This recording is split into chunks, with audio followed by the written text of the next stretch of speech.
Welcome to Chiron Art Therapy. I'm Maggie Colwell, an art therapist and Jungian. Here we explore archetypal images, personal symbolism in art and dreams, and what your psyche is trying to tell you. If you're ready to dive into your inner world, you're in the right place. Subscribe, and let's begin. Today I wanted to talk about archetypes. I feel like that's a big buzzword right now, and there's a lot of misinformation about archetypes. So I wanted to bring some of it back to the way Jung was actually talking about archetypes rather than the way pop culture talks about archetypes. So the word itself, arch is first, type is kind. So it really is a form, the first form, and we think about the blueprints of the universe. But they aren't necessarily roles. So it's like I might have a healer or a teacher archetype, but that doesn't mean that archetypes are only human. And I think that's one of the places where they start to get confused is they get into roles. And I think that that's because of CBT and IFS. I'm sorry, that's internal family systems. They like codifies things. And unfortunately, IFS and CBT both are pulling from a bias that we've been given by Freud of trying to concretize things and reduce things into a very narrow definition so we have a full idea of like, this is exactly what it is and it can be pinpointed and measured. And the nature of archetypes doesn't work when you try to pinpoint and completely define something. I really appreciate the concept of anytime you define something, it's like cutting with a double-edged sword. When you cut it into a measurable amount and say everything in this section is what I'm measuring and anything outside of the section it is not, it also excludes other things that might be connected to it, and you've narrowed your focus so you can't see those things. And that's some of what we talk about in therapy as implicit bias as well, is if you're only looking at this area, then this thing that's actually affecting everything, you're not even considering. So it's not necessarily that it's being that you're excluding things on purpose, but if you narrowly define something, then other relationships can't be considered. So I want you to pick anything that you're interested in. It might be a hobby. It might be a subject matter. It might be a game or an animal that you were very interested in as a child. When I was trying to come up with examples this morning, I was thinking about one of the games I used to make up when I was a little kid was that I was an orphan in an orphanage, and Oliver Twist and Orphan Annie, and I think there's a bunch of other ones that were pretty contemporary of childhood stories. The Lion, the Witch, and the Wardrobe, they're been split off from their parents as well because of the war, where I was exploring what an orphan archetype was as a child. And I lived with both of my parents. So the fact that I had an intuitive interest in what's an orphan really says a lot about my personal psychology that we're not going to get into. But the idea that this was such an interesting thing that I wanted to play games surrounding this concept of what does it mean to be without connection to your parents? What does it mean to be on your own at a very young age? That's worth considering. So there's always layers of meaning behind things we're interested in. It might be a TV show that just the quality of the character or the situation of the show is like very interesting to you. There's an archetypal theme that's connected to it. It's like there has to be a hook in that relates and lights up your pattern and your psychology and your interest. So any place that you have, I was saying this last week, attention, where you have psychic energy that flows toward this thing, that has something to do with what your energetic pattern is about, what your personal story is about. So I want you to consider one of those type of things. You don't have to name it out. We're not going to get into the details of it, but I'm sure you can think of something. Like some people are like obsessed with horses when they're a kid or something, or there's a particular type of toy that you were always interested in. There's a connection there. And I want you to, in your mind, think about what was it about that. And as you're playing around and considering, getting curious about it, like what was the costuming? Are there sounds related to that? Like if it's some medieval thing, would there be horns to herald in the king? Those things that feel like tropes. How would you explore around that? The different pieces that relate to it, and like try to paint that picture in your head. Think about the emotion associated with it. And as I'm adding to this, see if you can start feeling it as you're like imagining what it sounds like, feels like, the emotions, the pieces of the around that, the sounds, the Oliver would be a part of that. See if you can start to get a feeling relating to it in your body as well. Because the closer you can get to an embodied experience of this, the more information you're going to have about like what the unconscious is actually saying to you. It speaks through the body, it speaks through symptoms, and it speaks through sensation and experience. So connecting it to where is that anchor within me and how does it start to resonate as I explore this is going to give you more information. That resonance is also going to give you information for when things are resonating in your life. It might be that same feeling tone in your body or in your emotions from a dream. And then you'll recognize that quality in other parts of your life too. And you'll say, oh, there's that feeling bubbling up. I recognize that, but it's about giving it space. So another example of what that could be like. Hang on. I'm going to table that for a second. While you're playing around with what that feels like, you could also say, if I was going to draw what this sensation feels like, what would it look like? How can I respond to, it's like you're dancing with this sensation inside of you. If my partner pulls my hand a little bit, then I'm going to adjust and respond to it. How do I do that in a visual mode to start to create a conversation between my body sensation and the space on the page? And it doesn't have to look like anything. Like, this is something I was playing around with the other day.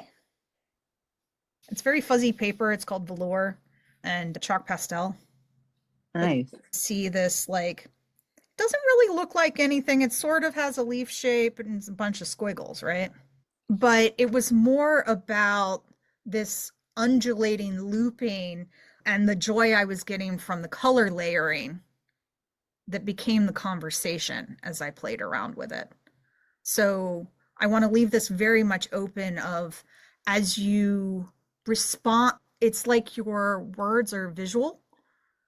And as you're responding to the sensation, it doesn't have to look like an image for it to have a energetic resonance. Does that make sense? I'm using a lot of metaphor here. It's hard to talk about this stuff without using like tons and tons of metaphor. One of the things that we're shifting into with this is Jung uses the term as if a lot for his metaphorical words. It is as if the feeling was leaves starting to cascade off the tree. When I got to my office this morning, I started to see a little bit of yellow in some of the maples and a little bit of the leaves starting to fall. And I'm like, here it starts. I can almost like taste that there's a shift. And it's not obvious yet. It's just like a promise of it. It is as if it is a promise of the new season. So using the term as if is starting to make connections with things that don't have linear one-to-one relationship. And that's what archetypes are starting to do that as well. Like, yeah, I appreciate that. Then a bunch of other people have felt that today too. at least in Ohio.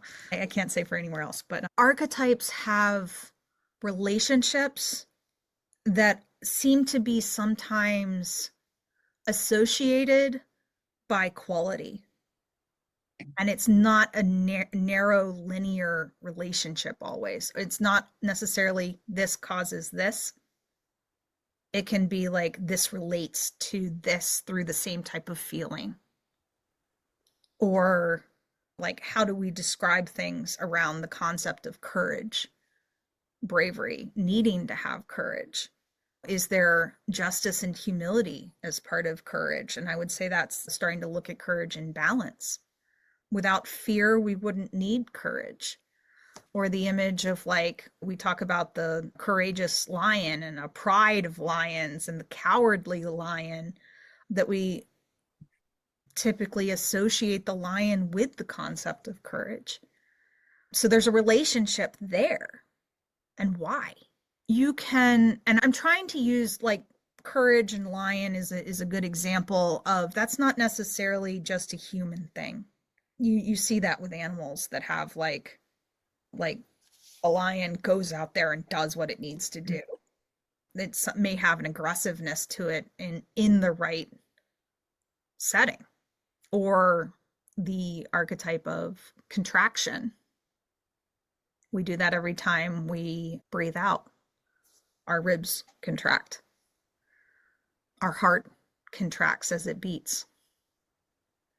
If someone has raised a family and their kids are grown and gone, they might need to downsize their house, or they might need to have a house that's one story. And that's a different type of life contraction that's appropriate for that stage of life, because you're no longer expanding, you're starting to conserve your resources. Or as someone reaches more of the end stage of their life of having less abilities, so they can't walk upstairs anymore, and their movements maybe they can't fly on a plane anymore. So there becomes a distillation and a contraction. And this concept of distillation, of like bringing something down into its essence that makes it richer and makes it, there's less distraction, because the energy you have and the focus you have is, there's less time and there's less energy available. So you make that try to make that energy count more. So I get asked all the time, like, are there 12 archetypes? No, there's way more than 12 archetypes. We can look at this through chemistry, physics, biology, the plant world. We can look at this through sociology and ecology, that it's not necessarily just like teacher, priestess, mother, child, orphan. It's not human roles. So, and it's not like, if you are this, then you are only this. You don't have one archetype. We have all been a child. We have all had a mother and father, whether we knew them both or not.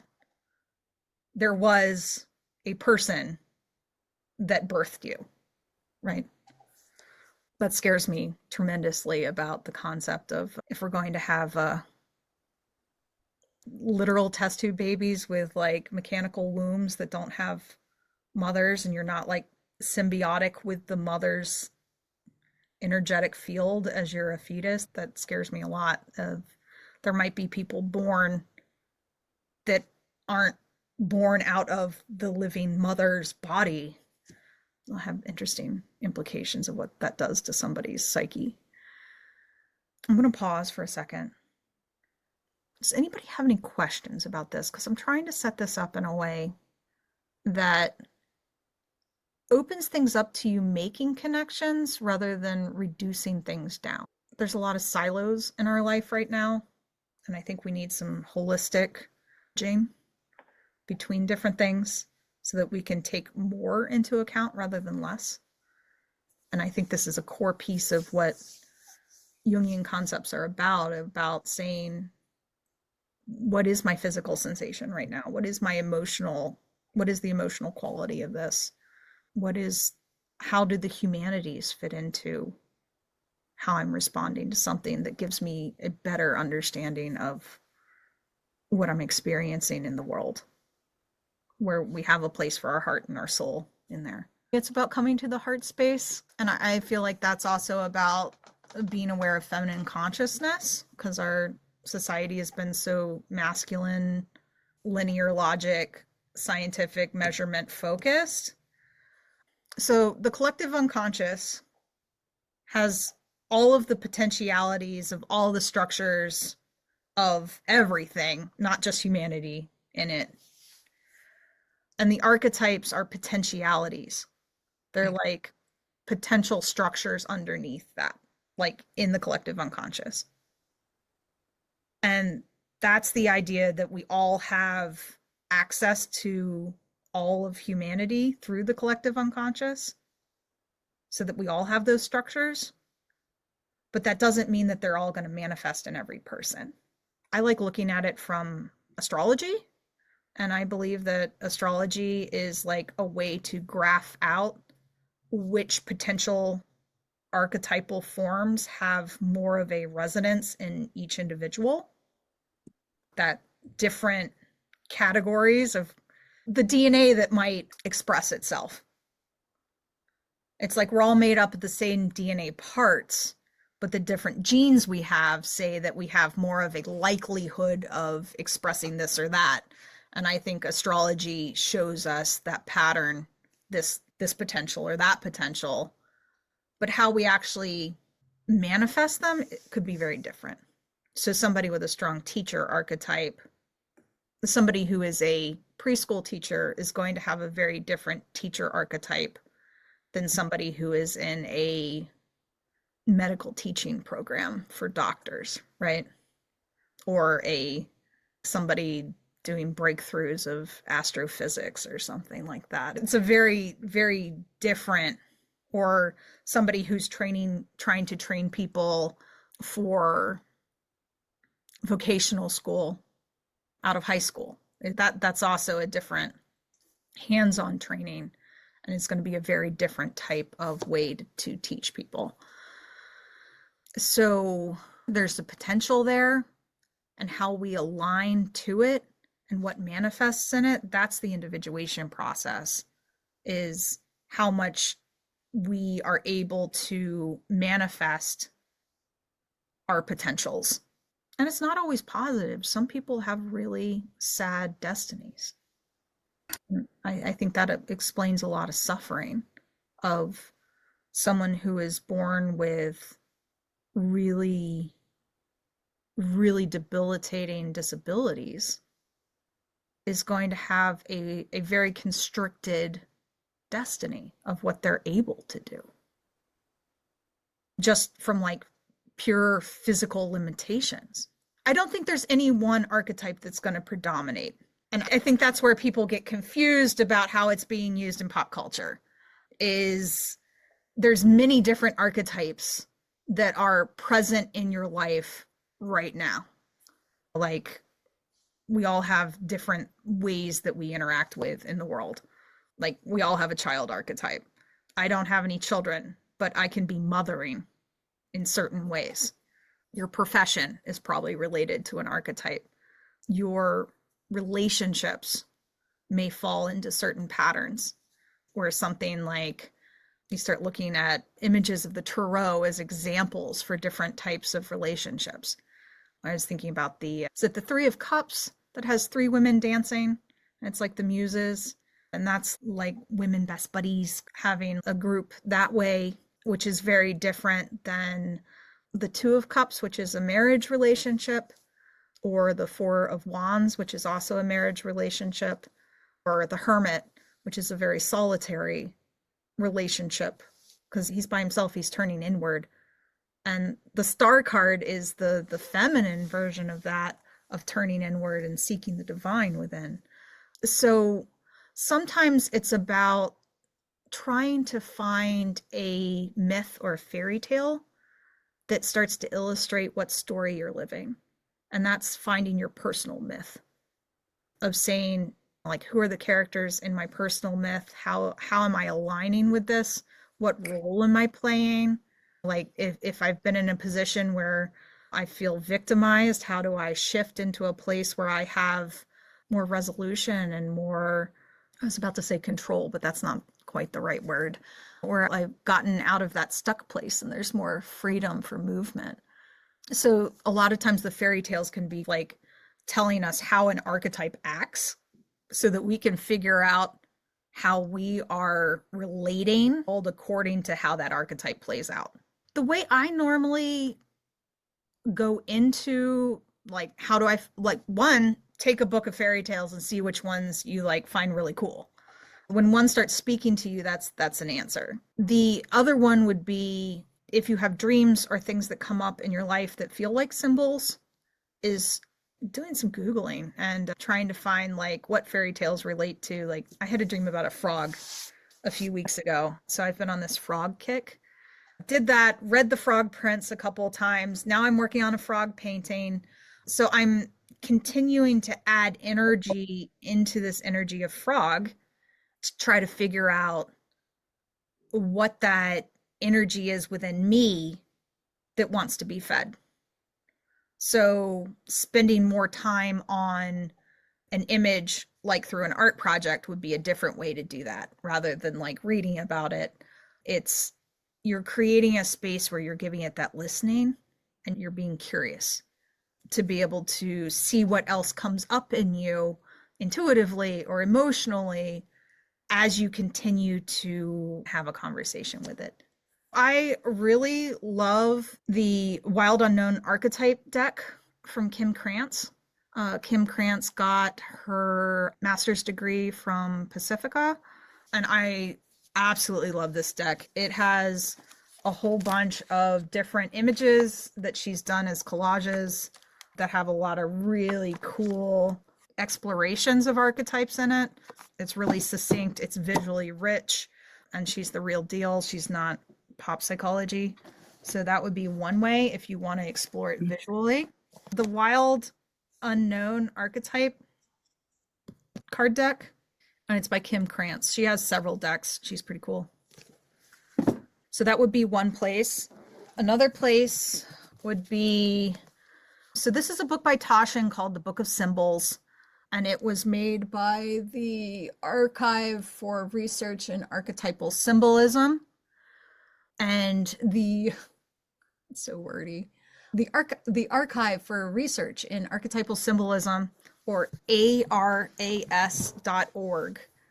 is an incredible treasury of archetypal symbolism. They have referenced Carl Jung's collected works as well as art throughout all of history and have just so many images. A subscription to aras.org would almost be worth more than the book because you can only put so many things in a book. Because like I said, once you define something, you can't put anything else in it. And it's an amazing resource for seeing what else has been connected with this image. And as you start to build on different images from different cultures, it starts to give you a greater appreciation of what is this image about. And part of it is also just like reading. The more myths you read, the more fairy tales you read, the more you start to recognize different patterns. When something feels stuck, sometimes you'll start to recognize the same stuckness in a story. Or saying like, what fairy tale's about frogs? Because there's something I'm interested in frogs with my dream, that thing. If you have a particular role, saying like what myths are about students, that would be an interesting one to go find, like start to understand what is the pattern of a student. Current books don't always have the applicability of a ongoing history, but they're still going to have an archetypal story. Like so many stories are the hero cycle that's been used over and over again in Hollywood. Jungians look at movies all the time, so that's another option where I started to get really excited when there were more real heroine stories, not girls being used as the hero, but as in like stories where the female main character went about her way to like figure out her own way through life. So that got, I think, Encanto is a good example of that, if anybody's seen that one, where the main character can't figure out what her role is, and through the process like has a new sense of self. And she doesn't go out into the world as the hero to find it. She stays in the family to figure out where her role is. Moana is more of a hero story, is a female character in the hero story, but Encanto isn't. I think there was, I can't remember the name of it. I think Damsel is another one as well. That was like a Netflix where it's between her and the dragon, and rather than getting rescued, she has to rescue herself. And that was an interesting upsurge in how we're changing how we see characters and developing those new archetypes.